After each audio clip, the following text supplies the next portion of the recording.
Welcome to the InnovaBuzz podcast, where our job is to help you build visibility, professional credibility, and connection with your ideal client by putting the human at the center of innovative marketing, so you can build and strengthen an engaging, enduring relationship with your ideal clients. I'm Jürgen Strauss from InnovaBuzz, and I'm honored that you're here with me. If you haven't joined our wonderful marketing transformation community yet, go to innovabiz.co and collect your free gift as well. Do subscribe to the show and also leave a review because it helps others find us. Let's get into today's masterclass on this InnovaBuzz podcast.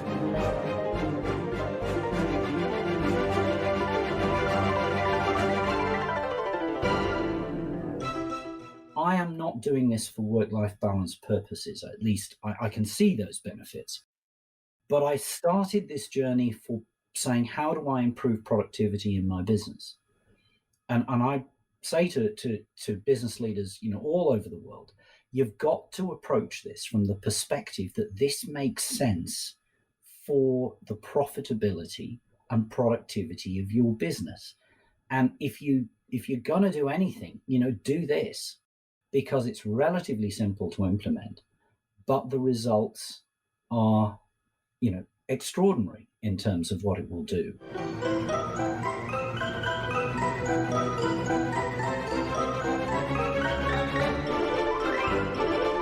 Welcome back. I hope you've had an awesome week so far. If you haven't yet listened to my recent conversations with Rick Brinkman, co-author of Dealing with People You Can't Stand, and Alex Osterwalder, creator of the Business Model Canvas, then check them out after you've listened to today's conversation. I'm really excited to have on the InnovaBuzz podcast as my guest today, Andrew Barnes. He's the architect of the 4-Day Week and author of the book with the same name. Andrew conducted an experiment in his own business, the New Zealand trust company Perpetual Guardian, and asked his staff to design a 4-day week that would permit them to meet their existing productivity requirements on the same salary, but with a 20% cut in work hours. The outcomes of this trial, which no business leader had previously attempted on these terms, were stunning. People were happier and healthier and more engaged in their personal lives, and more focused and productive in the office. That was the surprising finding, the productivity improvement. The story of Perpetual Guardian's unprecedented work experiment has made headlines around the world, and many companies all over the world are adopting variations of this idea. In our discussion today, Andrew talked to me about the increased productivity that they found from their 4-day work week experiment, the relevance of the 4-day week idea to a post-COVID world, and other benefits to society of the 4-day work week. Without further ado, then let's fly into the hive and get the buzz from Andrew Barnes.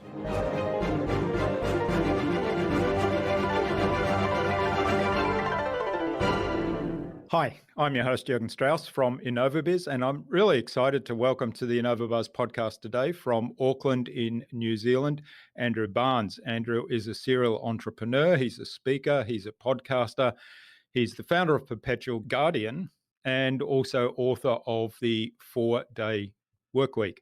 Welcome to the podcast, Andrew. It's a great privilege to have you as my guest. Hi, Jürgen. Good to be here.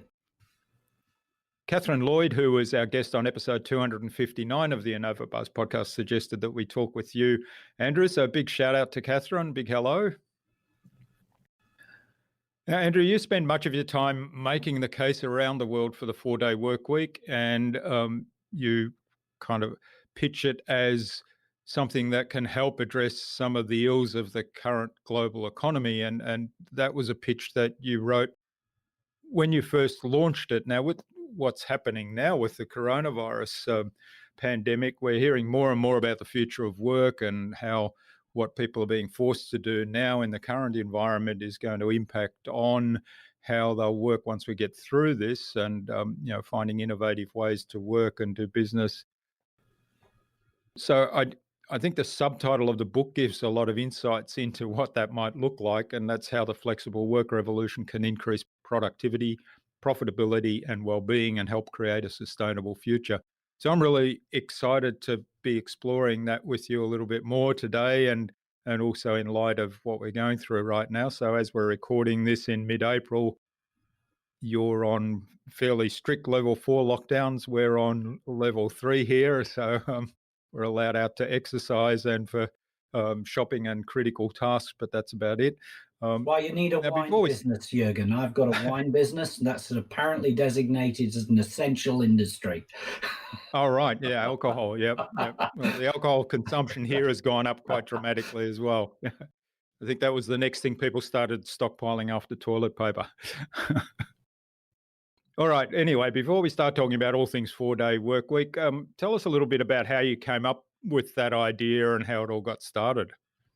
Well, essentially, I was on a plane flying to London. I was reading an article of The Economist magazine, which had an article about productivity in the United Kingdom and Canada. And what it basically said was that the Brits were productive for 2.5 hours a day and the Canadians for 1.5 hours a day. And I thought, well, that's interesting. Why is that happening? And is that happening in my business?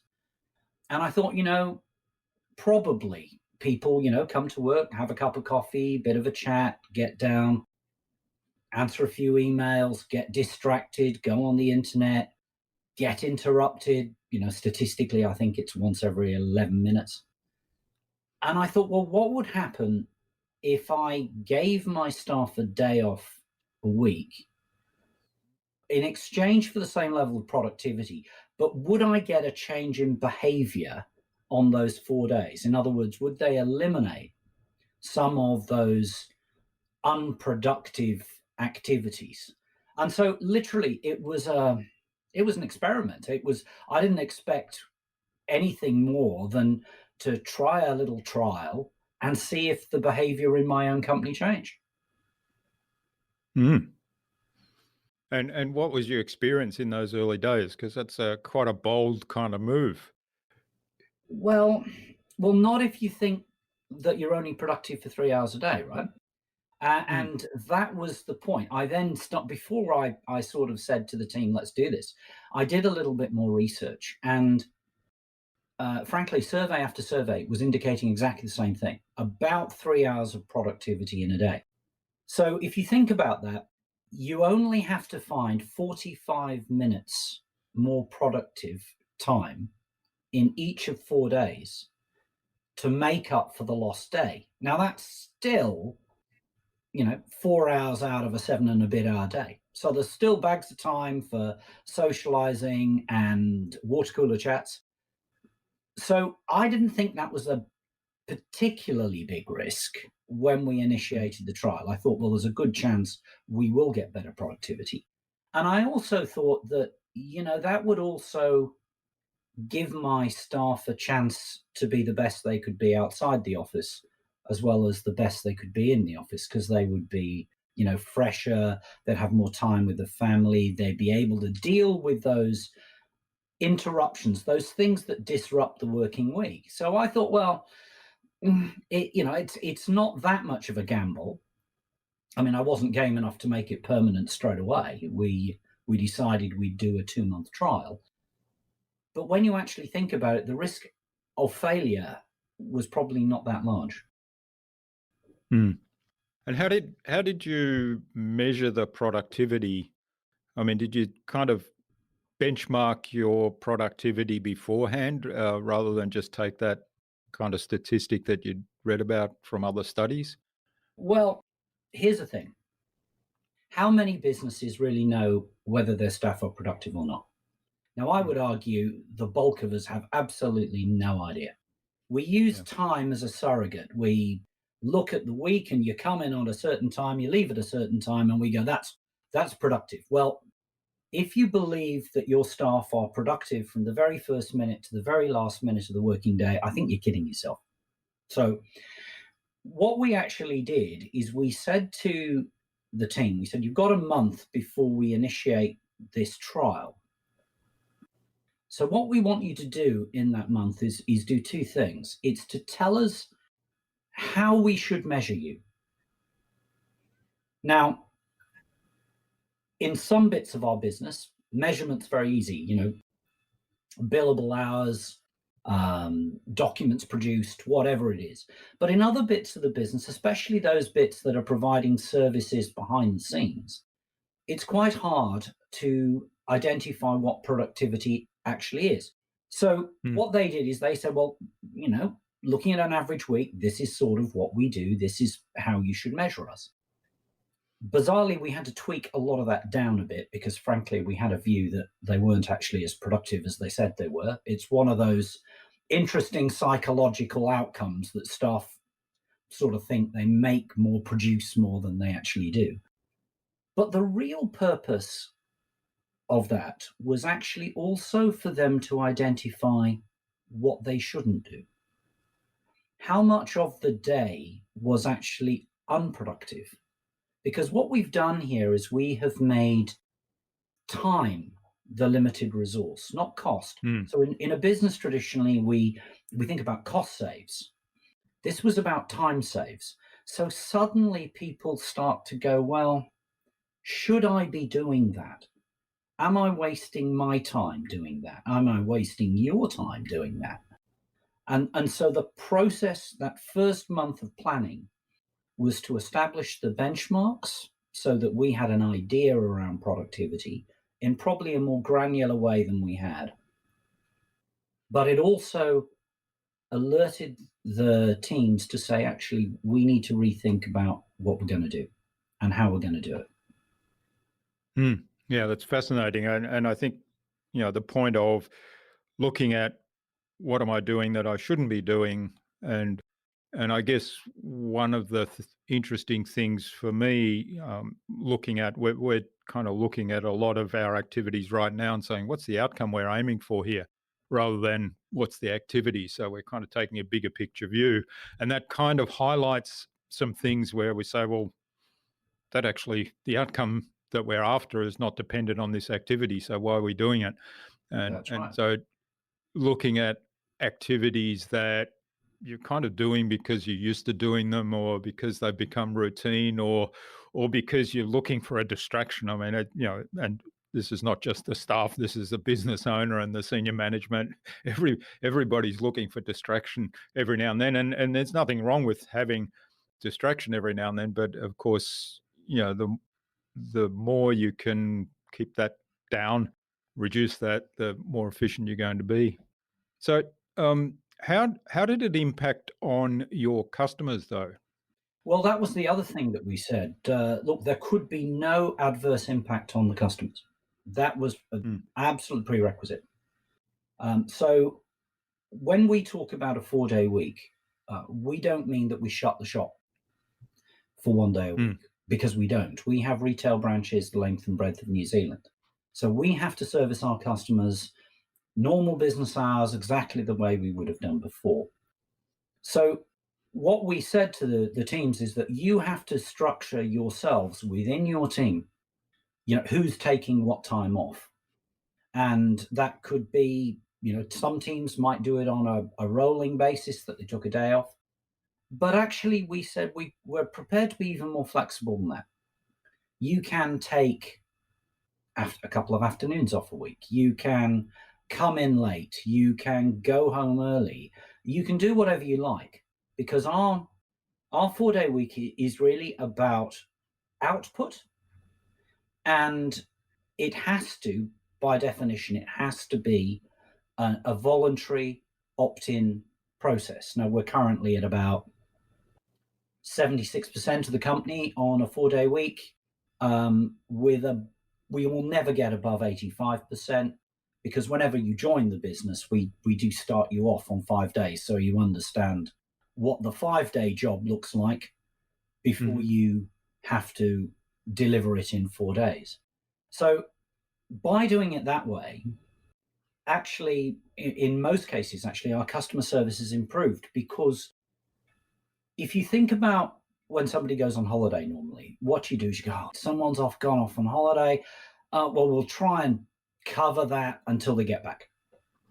Now, when you've got somebody off in your team every single week, you can't do that if you are going to deliver the same standard of service. So in fact, what we then found is that we got better team resilience, much better cross-training. People started to work out who would cover that role, whether they had the right skills for it. Now, this sounds and is like a rehearsal for COVID, because that's exactly what we've got now. We've got an understanding of what productivity was. We have resilient teams that can cover each other. And so actually for us, COVID it's unfortunate, clearly, but from a corporate point of view, really almost nothing changes, because we've done the work around understanding productivity, understanding resilience, and understanding how people cover other people's roles. And that's put us in really good stead for this.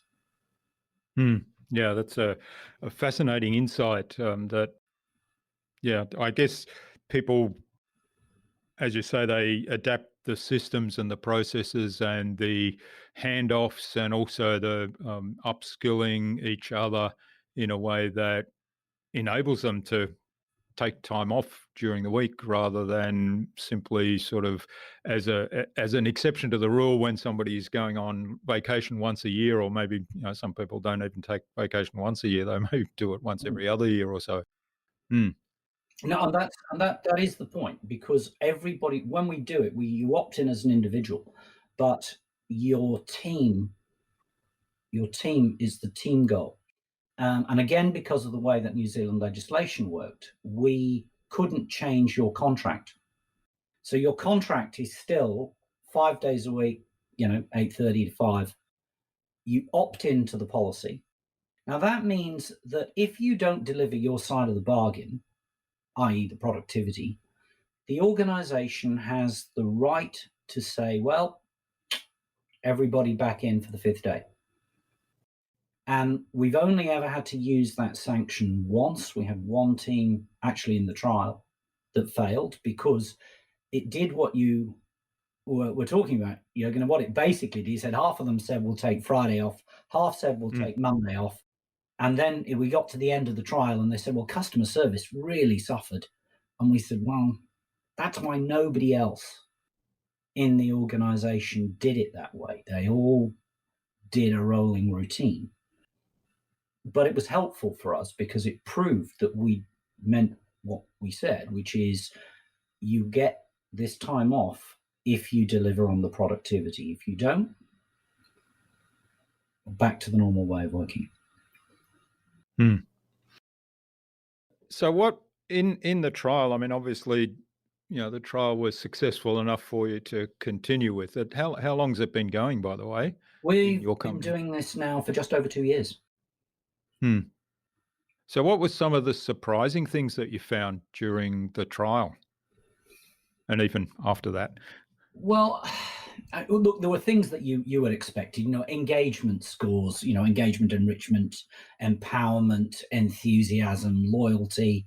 Those scores went up 40%, 40%, to levels which the researchers said were the highest they'd ever seen in New Zealand. Our stress levels dropped. Again, you would expect that, about 15%. But the one that jumped out of the page was that more of our staff said that they were better able to do their work working 4 days rather than 5. And that was the one that we didn't expect. Because we expected people to say, actually, I'm under a little bit more pressure. But they weren't. And the reason they weren't was because they found that they could eliminate so much of this busyness, the wasted time, and they came up with lots and lots of little hacks. So we have a thing like a quiet hour. You put a flag in a pot by your computer that says, if I've got that flag there, do not disturb me for an hour. And that means, of course, that person is able to concentrate, get the complicated tasks out of the way. if you believe the 11-minute, 22-minute rule, 11-minute, you're disturbed every 11 minutes, takes you 22 minutes to get back to full productivity. That itself is probably the equivalent of 3 hours of work right there. And so that, combined with changes about how we structured the offices, rules about you couldn't eat your lunch, so your reheated curry didn't waft over your colleagues at lunchtime, where you did your social calls, and if you couldn't trust yourself to keep off the phone, you could lock it away. All of those little things, combined with 20% fewer people in the office, it dropped the noise levels, actually meant that people were getting more work done. They were not socializing. They're not doing what they normally did, but actually the time that they were working just delivered more output. Yeah, it's fascinating because some of those hacks are actually things that people recommend working in the online space to prevent interruption, because when you're working in the online space, as many people will be discovering now, the ability to be interrupted or for somebody else to interrupt you is much easier because they don't have to be in the same office, and hence your email might pop up and notify you that there's something going on, or you get notified that there's a new Facebook post by one of your friends, and so the conventional wisdom there is turn off all those notifications, and the online chat systems that people use to work in teams online have the ability to essentially put up that flag in a virtual sense. So turn your light to red, for example, and say do not disturb right now. So yeah, it's interesting that you've applied those. Yeah, that's exactly right. We've just applied them. We applied them in the office, and now actually, again, for the teams at home, they've learned those lessons. They've learned those lessons over the last 2 years. So consequently, childcare permitting, if at the moment, obviously, we've got school kids home in New Zealand, but childcare permitting, actually those lessons have been learned, and therefore people are applying those self-same disciplines in the work from home environment as they were applying in the work environment.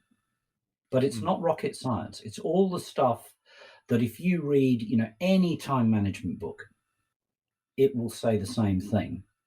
It's just that we've given people a huge incentive to do it, which is if you do these things, you get a day off. You get, you only have to work 80% of the time. And that's a very powerful thing.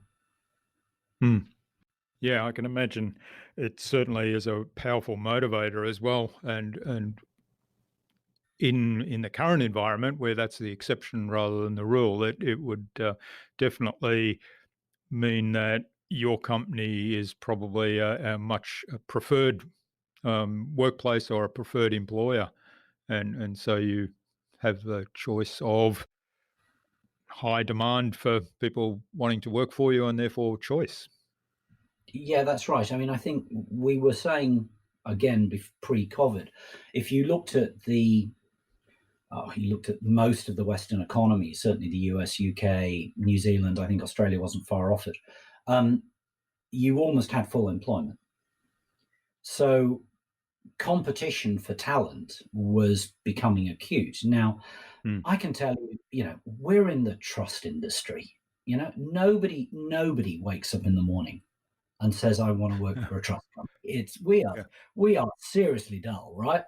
And yet we have talent queuing down the street to work for Perpetual Guardians, because actually what we do isn't that dull, but it's not that. It's about the philosophy that underpins the company, that we are prepared to innovate and we're prepared to try different things as a workplace, which basically means people say, well, I will choose to work for you. And I use the example as well of Microsoft in Japan. So, Microsoft trialed the 4-day week in Japan last year. They got a 39.9% improvement in productivity off using Microsoft Teams, no meeting longer than half an hour, no more than 5 people in a meeting. Now, if you are a software engineer in Japan now, who do you want to work for? Yeah, that's right.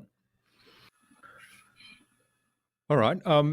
One of the things I'm curious about, I mean, and this is a question that you address in the book. I know that would it work in all industries, because a lot of the pushback you've gotten in your quest to spread the message is that people say, well, it wouldn't work in my industry. I can see it easily, how it would apply to a service industry or something like what Microsoft does, where people are in offices, they're producing something that is kind of a virtual product. But what about a manufacturing situation? We're physically actually on an assembly line. Things have to be assembled physically by people that are driving machines or stocking warehouses or whatever it might be. Well, helpfully, we have Metall AG in Germany, which is the union that deals with Volkswagen. And they have been on a 4-day week for some years, working a 28-hour week. Now, that's not quite our model, in that they're on a 28-hour week and they have a pay structure that is adjusted a little bit to take account of that. But nevertheless, I don't put the Germans at the bottom of the heap for productivity. So it's actually, in manufacturing, it's a lot easier than you think, because no manufacturing plant works on the basis of one shift. Yeah. And in fact, most manufacturing plants will probably be running, certainly big companies will be running 24 hours a day, will have multiple shifts. Fine. You just adjust your shifts accordingly. It's not that hard. You think about what we do when we talk about this. We say that the real issue here is that you approach your staff and you say to your staff, what would you do differently in order to work a reduced hours week? And they will tell you, because the benefit to them is time off. If you come from top down with a cost-based approach, they won't necessarily tell you, because they know that will cause a job loss. Yeah. So the psychology of this is to say to your employees, look, we're not talking about job losses. We're talking about getting better productivity by you working better, and tell us how you would eliminate those things. And it doesn't matter whether it is agriculture, manufacturing, service-based industries, any industry you care to name. I will find you a company that's doing 4-day week somewhere in the world, in either that industry or in an industry that's so closely aligned you could use that as a template. All right. Now, we touched on COVID before, and the situation that we all find ourselves in right now in the middle of April as we record this. A lot of people working from home, a lot of people actually losing their jobs because businesses, unfortunately, have cut staff in order to save costs and attempt to survive through the crisis. How do you see the 4-day work week movement applying to a post-COVID world, and what do you see as some of the changes that will come in as a result of COVID, but that are relevant to like the 4-day work week movement? Well, the first thing is, I think inevitably, I don't know again what the situation is globally particularly, but here in New Zealand there is an awful lot of discussion around companies, organizations, when we come out of this, because economic activity will be lower, that a lot of companies will look to do a 4-day week with reduced pay. And that is that's a reaction to straitened times. Now, interestingly, Russia last year announced that they were drafting legislation for a 4-day week. They were doing it for precisely that reason. They were doing it for unemployment reasons, and saying that actually, if we can job share by creating more jobs, because we're going to reduce the amount of hours, they weren't going to reduce wages. That will create more employment. Now, what we're working on at the moment with certainly some of the unions here is to start to talk about what are the options. You might start on a 4-day week reduced pay, but you want a commitment to get back to full pay. But why shouldn't we take the opportunity to get back to full pay, but not increase the working week? Why can't we use this as an opportunity to, change how we work? And part of that as well is that we're looking at whether it's possible to partner with the government and say to the government, well, look, in the short term, why don't you continue the subsidy? But instead of subsidizing the bulk of wages, subsidize a bit of the 20%, the pay cut, if you will, provided that companies are, first of all, engaged in this process to improve productivity and bring in a 4-day week. But secondly, that your staff, a proportion of that time is spent in training, upskilling, or if we're talking about an environment where AI could potentially destroy, some statistics say 40% of jobs. Well, isn't this a great time for us to use this to re-educate our workforce? Training on the job reduces productivity. Doing it this way wouldn't necessarily reduce productivity if we're able to get everybody to produce the 5 days in 4. So that's the movement we're looking at. The reason we have to tread carefully is in Ireland at the time of the GFC, the public sector unions there, for example, agreed to go down to 4 days, agreed a pay cut. And then when they came out of the GFC, they said, right, everybody back to 5 days, but they didn't put the salaries back up. And so, thanks very much. That's not helpful when you're trying to be creative. So we're playing around with this, but we do think that this is the best opportunity we've got to actually rethink how we work and to hang on to, some of the benefits. I don't know again what it's like where you are, but the skies are clear, the waters are clear, pollution has dropped away. Well, how do we hang on to that? We've got more people spending time at home with their families. Broadly, probably better family cohesion, probably better communication, less stress. How do we hang on to that? So I think if we're going to get anything positive out of COVID, we have to rethink how we're going to do things. And certainly that's where we're trying to pivot the 4-day week campaign at the moment. Yeah, I think that's a really great question to ask is how can we hang on to some of these changes that have been essentially forced upon us, but they're kind of almost collateral benefits, if you like. I was reading the other day that for the first time in living memory, I think for people that are alive right now, you can see the Himalayas from New Delhi, which is quite astounding.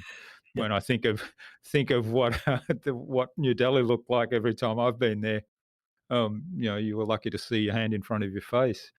But the other thing, of course, people are now have learnt how to run virtual conferences online and so on that they hadn't done before because they felt no need to it and they preferred to do in-person stuff. And suddenly they realized that, hey, there's benefits to doing these virtual things because now I've suddenly got a global audience.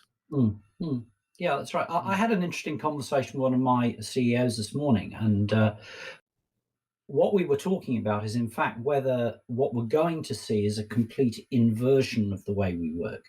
And the concept we were talking about was actually that maybe you will only come into the office 1 day a week. And you'll come into the office not to work, but to socialize with your colleagues face to face. And the rest of the time, you'll work from home. Now, that means, much smaller offices. They're probably just meeting rooms, your cafe, coffee shop area. But that could be a model that we start to get out of this. It's almost complete inversion. You work at home and you socialize with your colleagues at work. Mm.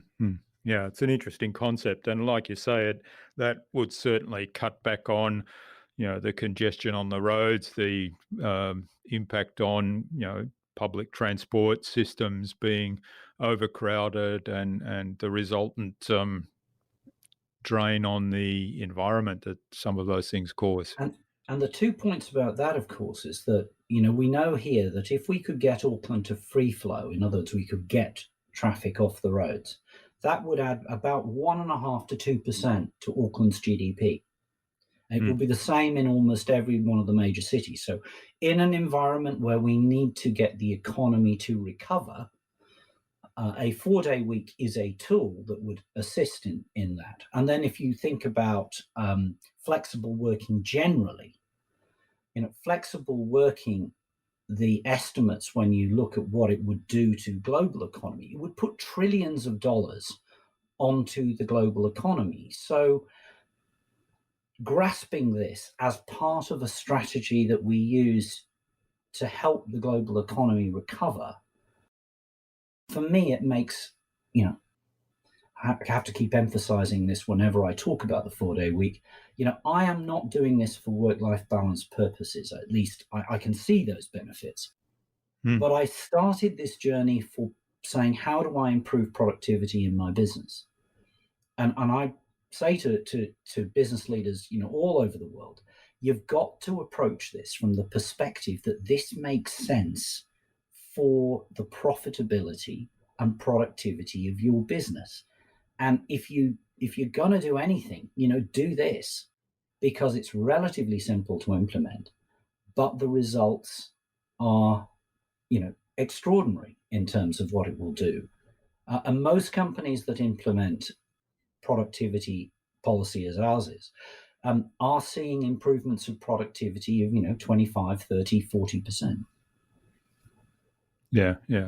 That's a really valid point. I mean, you've talked quite a lot about how to sell it and getting the teams on board and getting the teams to identify how they improve their productivity and how they implement a 4-day work week. And of course, there's heaps of benefits for the team members in terms of work-life balance and better relationships and less travel and all the things we've talked about so far. But the productivity thing is what comes back to the business in the bottom line. Yeah, that's right. The only reason you think I'm a nutter is I'm telling you that you can improve your productivity by your staff working less. Everything else makes sense. Yeah, but I guess, if you chunk it up a little bit and say, if a business owner does the right thing by his employees and his team members, generally they will do the right thing by him. And it's like, Yeah, that's an you look up, incredible concept, isn't it? look after your employees, they look after your business and look after your customers. Yeah. Yeah, there's no rocket science. Yeah. Seriously, there is not rocket science, but it is finding the way to do it that everybody feels comfortable, and we can be glib about it. It is a challenge for business leaders, but if you do it in a structured way, our advice is, bit of planning, bit of a trial, and then go to an implementation after you've had time to draw the conclusions. You can do it in a very structured, low risk way. You don't need to change employment contracts. You don't need to do all of those difficult things. You just, follow the simple steps. And the biggest message is, don't overthink it. It's when you overthink it that you make it complicated. It is genuinely quite simple to do. Yeah. Well, don't overthink it, I think is a good bit of advice that can apply to a lot of things. I do need to ask you, do you work a 4-day work week? Not anymore, because I have to spend all my time talking about the 4-day week, which is a problem. But again, without being glib, I don't work in the company anymore. I haven't for a while now. My senior leadership team do work a 4-day week. They are the only people in the company who have to work a 4-day week. Now, Mm. are they doing some work when they're at home? Probably. But this isn't about the people who want to get to the top of the tree. And this is the Elon Musk issue that you don't change the world unless you're working 100 hours. The reality is there's one of you, and there are millions of people who just want to get a decent wage, to be able to have a good life, to bring up their kids. They don't want to be you. They want to have a balance. So my leadership team have to walk the talk. And if they don't walk the talk, then nobody will follow suit. I got down to 4 days for a very brief period, but because we have about 5 or 6 different companies in the group and they're all over the world. But what I did do, and I do to this day, I took email off my iPad. And when I go to the island at weekends, we live on Waiheke, I don't have my phone. So my weekend is my time. And, that's the key part of this. Whereas before, you could guarantee I would work 7 days a week. So we call the policy the 100-80-100 rule. 100% pay, 80% of the time, provided we get 100% productivity. Now, that means that can apply whether you're working 5 days, 4 days, 3 days, 2 days, 1 day. You apply the formula to the time that you're working. It also means if you're working 60 hours a week, try and get it down to 50. It's reducing the amount of time that you're working. That's the premise here. Don't try and get it from 60 to 32 because that's just not going to work. Yeah. Do this in steps. This is about getting the balance back. That means that you are fresher, you're more creative, you've got more time to think, especially if you're a business leader, and therefore you'll probably find that your business decisions improve.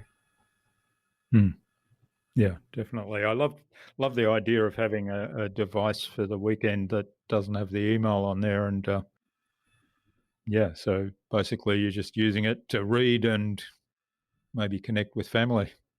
Well, not even that. Actually, I mean, literally, if I need to connect with the family, I'll use my partner's phone. But it's done.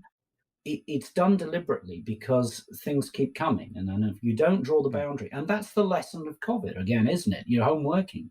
You've got to draw the boundary. The biggest challenge we have now is that now we don't have the get up and go to work and come back from work to punctuate the day, and therefore it's very easy to find out that you're working longer hours.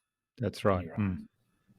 Yeah, that's definitely one of the big challenges for working from home. As somebody that's been doing it for many years, that certainly is a big challenge. And thinking back to my corporate life, I was on global teams, and of course there you've got the challenge of the time zone. So often I was on teleconferences at midnight, but I would then take the time to sleep in till 10 on that morning, and that was okay. But you do have to set those boundaries. That's a really good point. All right, well, this is a fascinating topic. Now we'll touch base a little bit on where people can find out more about the 4-day work week and get a hold of your book. But I think it's a good time now to move on to the Buzz, which is our innovation round, and it's designed to help our listener who they're primarily innovators and leaders in their field, and we're looking for some tips from your experience, and hopefully that'll give them something awesome to go and do something really innovative today. Hopefully. So what's the number one thing you think anyone needs to do to be more innovative? Time. We talked about it. You need to have time to think. I get my best business ideas walking on Tangi Beach. It is a fact, scientific fact, that when you've got downtime, you've got time to think. Your brain is still whirring away. If all you ever do is are reacting, you never think strategically. Time enables you to think strategically.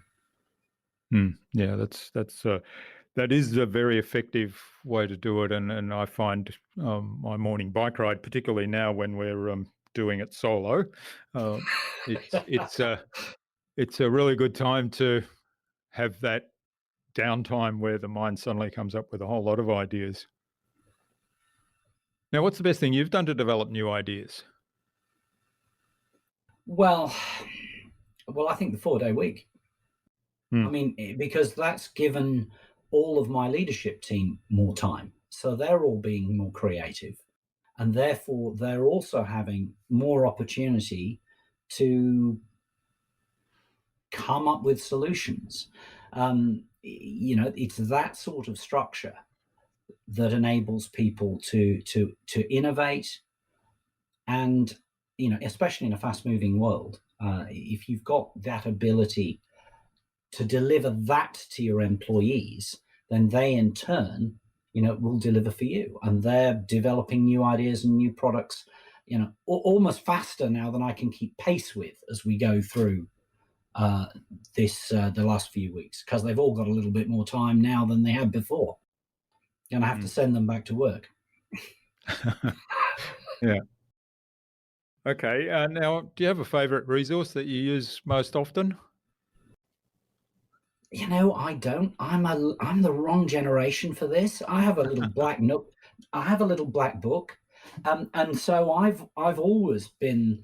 I get the book and I have my jotted points down, and I have my little headings that I put at the top if I'm following on a project, and I'm just too old to be moving into Trello or whatever it is. But also, to be honest, I'm traveling a lot. So for me, it's Mm, the discipline of having that book, that list, that segment things where I'm looking at. That's what I use. Other generations will use different tools, but I'm still an imperial baby, for heaven's sake. I struggle with centimeters. yeah. How do you keep track of your notebooks? Because I imagine you've probably got hundreds of them accumulated over the time you've been in business. Yeah, well, there is that. One at once. Yeah. I did get to a point, I have to say, that I had a different book for a different business, and Mm, then wheeling a suitcase around with you, so that's no good. No, I mean, as I said, I'm a little old tech. I'm not very good with technology. I understand how to apply it. I mean, bizarrely, I mean, I floated things like, realestate.com.au was one of mine. Um, but I don't use a lot of technology, but I have an appreciation of how technology can be used. So I'm again, it's I guess it's a generational thing. I'm still easier for mm, me. I come from a family of artists, so I think visually, and yeah. therefore I use diagrams and drawings, which helps me conceptualize products, strategies, ideas. Mm. All right. Great. Now, what's the best way to keep a project on track? I mean, I'm a great believer in regular communication. When we've Mm, done the most complex transactions, and believe you me, we've done some fairly complex things over the last 10 years or so.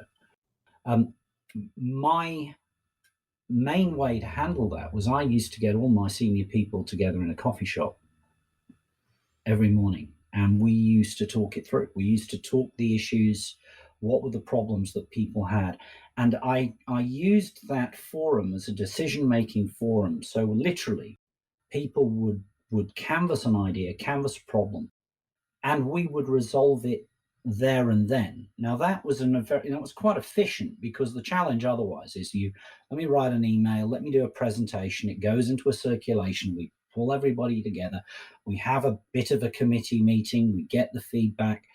By the time you're doing that, you're wasting a lot of time, and often I find decisions can be made quickly and simply, provided you've got the key points. A lot of it sometimes is fluff. You've got the key points, and you're able to have a very short, sharp discussion, make a decision, move on. And that has always worked for me in terms of driving innovation in broadly every company I've run for, the last 20 years. So regular communication, probably, I'm guessing that at the start of the day is probably the most effective time to have those kind of meetings, but also being really succinct in what you want to achieve and the outcome you want to achieve, rather than a lot of fluffing around. Yeah. And so your decision-making process at the start of the day, but what we used to do is, and we still do it, we back it up, especially if we're doing transformational projects across an organization. We then use multiple different levels of communication. Now it could be an email, it could be a voice broadcast, it could be a video broadcast, it could be, walking into a team and just doing a quick briefing chat, a morning tea with a team, whatever it is, whatever works. Because at the end of the day, you can be the world's greatest strategist.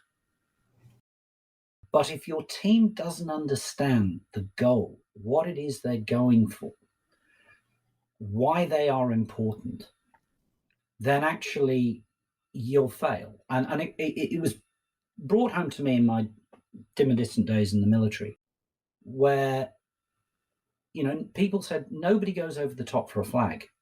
And I can tell you they definitely don't go over the top for a mission statement. They go over the top for the person on their left and the person on their right.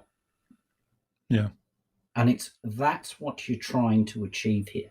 You're trying to achieve that sense of team cohesion, understanding what it is you're trying to do. If you can do that, then your business will succeed. Yeah, that's really good. Okay, and what's the number one thing you think anyone can do to differentiate themselves?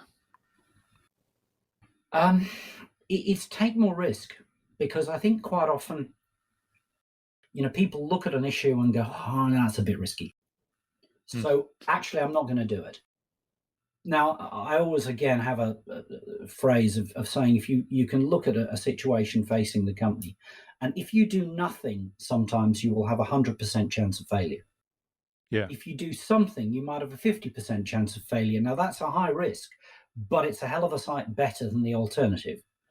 And so quite often we don't understand risk. We don't appreciate that doing something, making a decision, lowers the risk profile, gives you a better chance of success than actually sitting there going, I'm going to do nothing. And if the taxi industry, I always think is a fantastic example of that in recent years. You knew something was coming, but you did absolutely nothing until you have been completely flattened. And that's a classic case in point. Change was there. You knew change was there, but you didn't do a thing. Yeah, that's really good. So reduce the risk profile. I love that reframe of the risk. And I've said this quite often on the podcast. I've lived through my first job was actually in the photographic industry. I lived through the birth of the digital consumer photography and lived through the reaction at the time of the film manufacturers. And it was exactly that. Yeah. Yeah, we've all read about Kodak, haven't we? That's right. Yeah. Yeah. Well, I lived through it.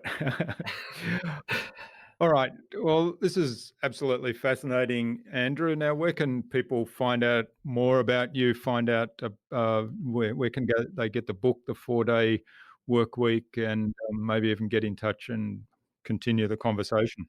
Well, obviously, it starts with the 4-Day Week book, which of course you can get from good booksellers or indeed from Amazon. The reason I say start there is that it's a how-to book. All profits from it are going to fund research into the benefits of the 4-Day Week with our global research partners in the United States, the United Kingdom, and in New Zealand.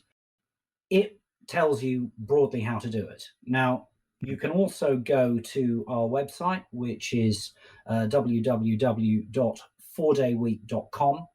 We took a view from the get-go that we wanted to share everything that we'd learned. So if you go to that website, you'll find articles, you'll find research, you'll find our white paper, which talks about the results of the trial and how we implemented it. I think you'll find things like the contracts that we used, the legal opinions that we used, all sorts of stuff. So it's a great starter resource if you're just thinking about the journey. And then finally, we spend a big chunk of each week talking to companies all over the world who reach out and say, look, we'd like some advice on how we implement a 4-day week. We do ask now, please either read the book or, at the very least have gone through the website, because I wrote the book because I just can't drink that much coffee. We got to the point that it was just never ending. And so the book gives a good base point, but you don't get many chances to change the world. And when we started this journey, we thought it was going to be a little special interest article in the newspaper and maybe something on the telly in New Zealand. And now it's run in 85 countries worldwide, a global audience of approaching 5 billion. We stopped counting the articles when they went past 4,000, double-digit thousands in social media posts. This is an issue that's coming at all of your businesses right now. Now, it's not the train we expected. Heck, COVID-19 has just proven that. But it's coming, and you need to understand how you are going to respond to that. So the 4-day week, we believe, is a key strategy for businesses to use to improve their productivity and, importantly, to improve the lives of their employees and their workers. So, there's lots of good stuff in it. We just say to you, we're more than happy to help, but help us by having had a bit of a read before you talk to us. All right, and we'll post links to all of that in the show notes. And also, as a fan of taking in or reading books through Audible and auditory, and for those of you that are that way inclined, I can tell you that the book is also on Audible, because that's how I read it. All right, is there a parting piece of advice you'd like to leave our listener with today, Andrew? Yeah, I'd be bold. Just be bold.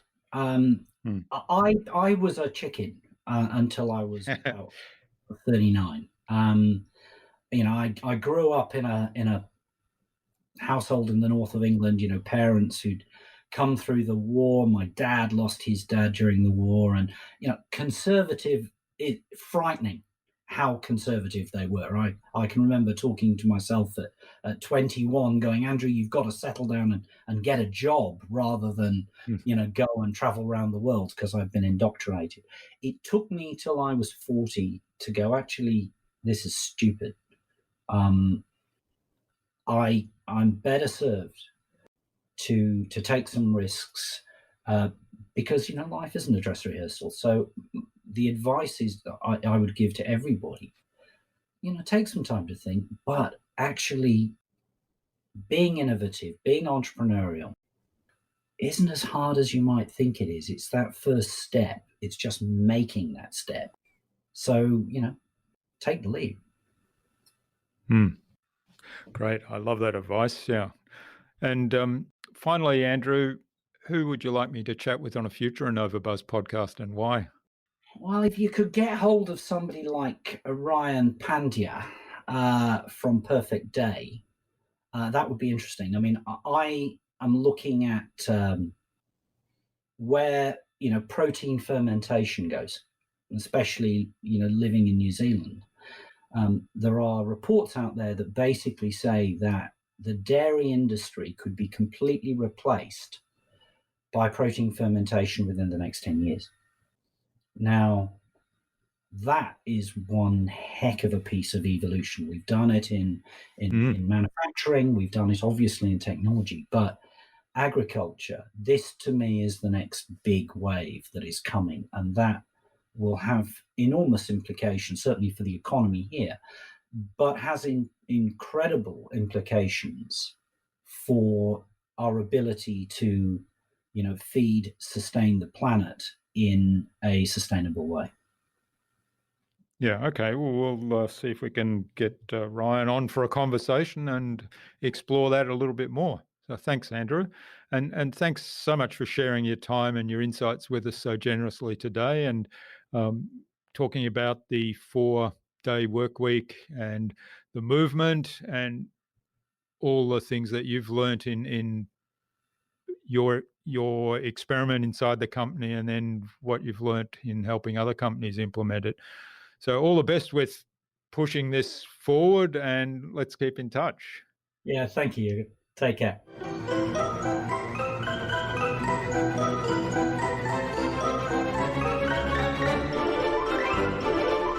I hope you enjoyed that engaging and thought-provoking conversation with Andrew and took something away from his episode. Do you think you could adopt a 4-day workweek in your business? What would need to change? I'd love to know, and I'd also love to know what else you took away from Andrew's episode. Leave a comment below the blog post, which can be found at innovabiz.co/Andrew Barnes.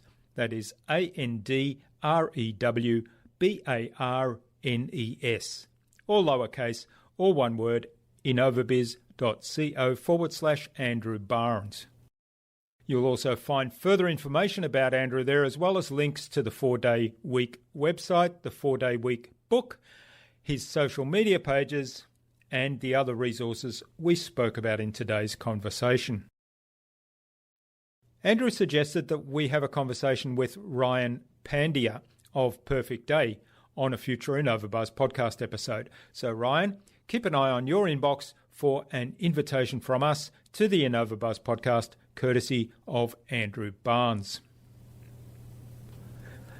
Tune in again to the next episodes of the InnovaBuzz podcast, where we've got more fantastic guests lined up, including business and marketing strategist Mariana Norton and speaking and creativity coach Will Reed. Thanks for listening to this episode. Make sure you subscribe to the show to be reminded of new episodes. It's free to subscribe. Leave a review if you like. Even if you don't like me, I'm okay with that. I'm asking you to leave a review because it helps other people find this show. Go to innovabiz.co to join our marketing transformation community and access a free gift my team and I made for you. It's the Marketing Master Mini Class. We want to give you everything you need to transform your marketing into a human-centered, relationship-focused growth engine. Until next time, I'm Jürgen Strauss from InnovaBiz. Remember, be awesome and keep innovating.